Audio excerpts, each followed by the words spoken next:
Si tu me connais pas, moi c'est Benjamin, je suis actuellement en tour du monde avec Anaïs, ça fait déjà 1 an et demi. On a visité pas mal l'Asie, l'Australie, enfin bref, on a fait quand même pas mal de pays. Et là on se retrouve pour le Cambodge, vraiment en mode vacances pendant à peu près 2 semaines et demie, 3 semaines avec ma soeur qui nous a rejoint. On est en mode un petit peu petit budget, donc on vous mettra vraiment tout dans la description. Et je vais créer aussi un espèce de petit guide voyage qui vous permettra de tout réserver en avance si vous voulez faire le même tour plus ou moins. On vous dira aussi à la fin de cette vidéo les trucs qu'on aurait changé, les trucs qu'on aura moins aimé, ce qui a changé, etc. pour vous faire vraiment des vacances personnalisées au Cambodge, tout prêt. Donc vous aurez juste à télécharger le guide et à réserver tous vos hôtels, à réserver vos bus à l'avance, enfin bref, tout sera prêt pour votre voyage et pour profiter un maximum. Let's go!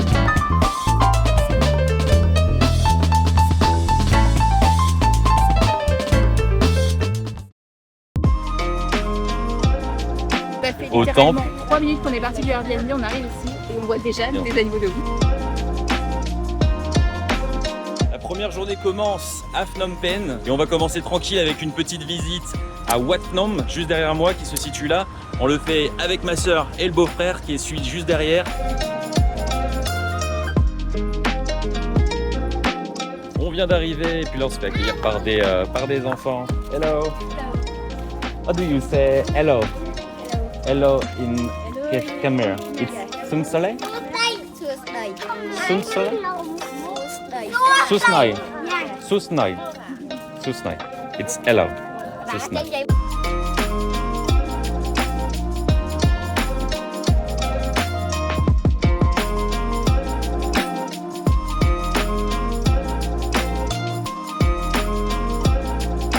Après avoir mangé, juste à côté, on se trouve sur le Golden Temple qu'on va gratter un petit peu pour essayer de gratter un petit peu d'or.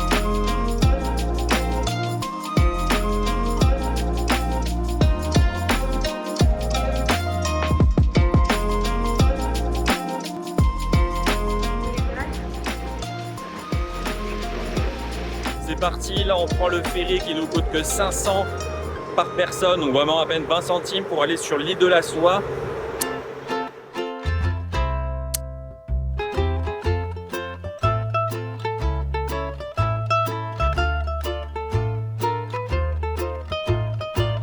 Donc à l'entrée de la ferme de tissus, ça va vous coûter l'entrée 2000 Khmer. Et ensuite, il y a une personne qui vous propose des guides pour 5 $, en gros, toute la visite. Sinon, vous pouvez a priori le faire tout seul, mais juste il vous dit, vous aurez 0 explication. Donc nous, on a préféré de faire avec le guide, et comme ça, vous aurez toute l'histoire. L'île de la Soie, comme son nom l'indique, c'est principalement connu pour sa communauté d'artisans spécialisés dans le tissage de la soie. Pour ce faire, la sériculture, c'est-à-dire l'élevage de vers à soie, y est également pratiquée. Après une croissance d'environ 1 mois, les vers forment leur cocon. Mais avant que les papillons ne percent la soie, ces cocons sont ramassés et plongés dans un bassin d'eau bouillante. Une fois qu'ils ont été ramollis, le bassin est touillé afin de séparer les fils. On réalise ensuite le lavage, puis le moulinage de ces fils afin de les rendre plus résistants. Après avoir créé le coton, en gros, créé le tissu, ça ressemble vraiment à ça en mode une fois que c'est tissé. Et après, ça se transforme comme ça une fois que c'est lavé. On sent la matière qui est totalement différente. Et vous voyez des couleurs aussi différentes qui sont créées grâce à différents fruits, comme de la banane, du daft fruit, je sais pas trop ce que c'est, mais c'est ce qu'il vient de nous dire. Enfin voilà, c'est comme ça qu'il crée les couronnes en essayant de rester le plus naturel possible. Pour la personne qui nous a fait la visite, c'était vraiment sympa et super intéressant, donc c'est vrai que pour 5 $, je vous le conseille, surtout que si vous êtes plusieurs, comme ça, niveau tarif, vous pourrez le diviser. Et puis il nous proposait de continuer la visite pour aller voir un village un peu spécifique, qui est a priori à 30 minutes en tuk-tuk. Il nous proposait 5 $ de plus. Et à peine en se disant, je crois qu'on va marcher, il nous a proposé 2 $ directement. Donc, Fin de cette première journée en famille à Phnom Penh. Et là, on est sur un resto typique. Et moi, j'ai pris un lok lak pour lui avec un œuf frit, une sauce étrange, je sais pas ce que c'est. Un shake à la banane qui est juste incroyable. et tout ça pour 3 $.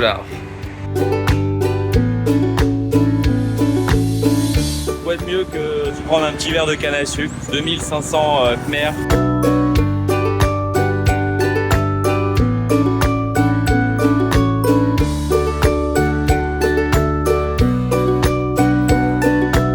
C'est le Champ de Mars à Paris où ils vendent des tours Eiffel, c'est un peu le même délire, sauf que c'est devant le Palais Royal.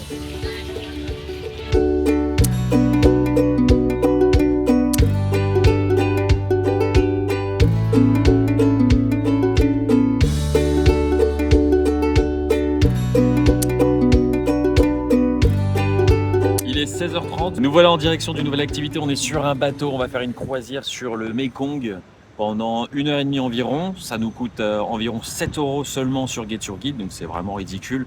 Bon, a priori, il n'y a pas de boisson, il n'y a rien inclus. Sinon, c'est un peu plus cher. Vous pouvez, pour prendre 7 € de plus, bière et limité, etc. Truc comme vous voulez. Mais là, je suis rentré avec ça à la main. Ils m'ont rien dit, donc je pense que vous pouvez prendre tout ce que vous voulez dans votre sac. Et bah voilà, on va se faire une petite balade dans le Mekong. On va voir ce que ça donne. Une balade dans le Mekong, quoi. Ouais. Rentre dedans, c'est ça. Bah, moi, je rentre dans le Mekong, je vais nager dedans, moi. Bah, tu vas tout seul, mon gars.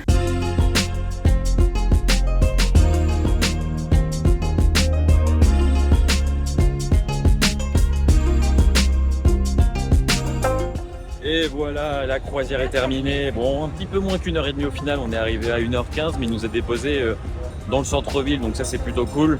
Parce que là, au final, on va devoir attendre plus de 23 heures avant de récupérer nos bagages pour aller faire un bus de nuit pour aller en direction de Siem Reap pour après aller faire les temples d'Angkor. Bon, la croisière était sympathique, je vous mettrai le lien directement dans la description avec Get Your Guide. C'était plutôt simple, efficace, rapide, 7 € par personne. C'est plutôt chill, c'est cool. Et puis bah nous on va aller chiller maintenant pendant la nuit, chercher un resto tout à l'heure et on vous montrera le bus de nuit pour aller directement à Siem Reap.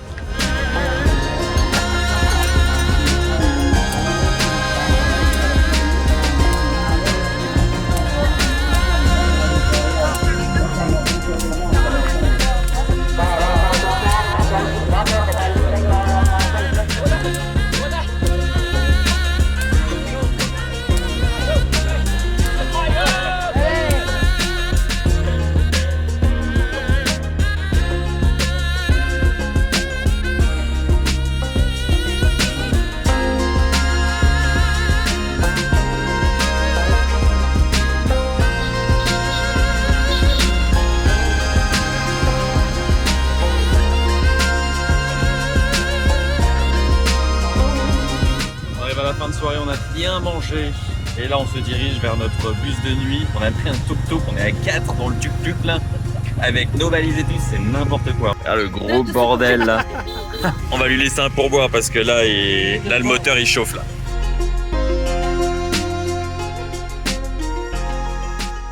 Et voilà, on embarque dans le bus de nuit. Franchement plutôt pas mal en plus, ça comparé au Vietnam. On a un vrai matelas qui a l'air plutôt cool. On a même un petit coussin, il y a de quoi charger, il y a la clim, il y a tout ce que vous voulez.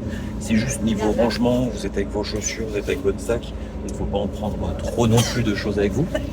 Mais vous avez soit des 2 places comme ça, soit à côté là c'est vraiment des 1 place, donc ils sont solo. Et vous allez à plusieurs en mode liste superposée quoi, c'est vraiment marrant, c'est stylé.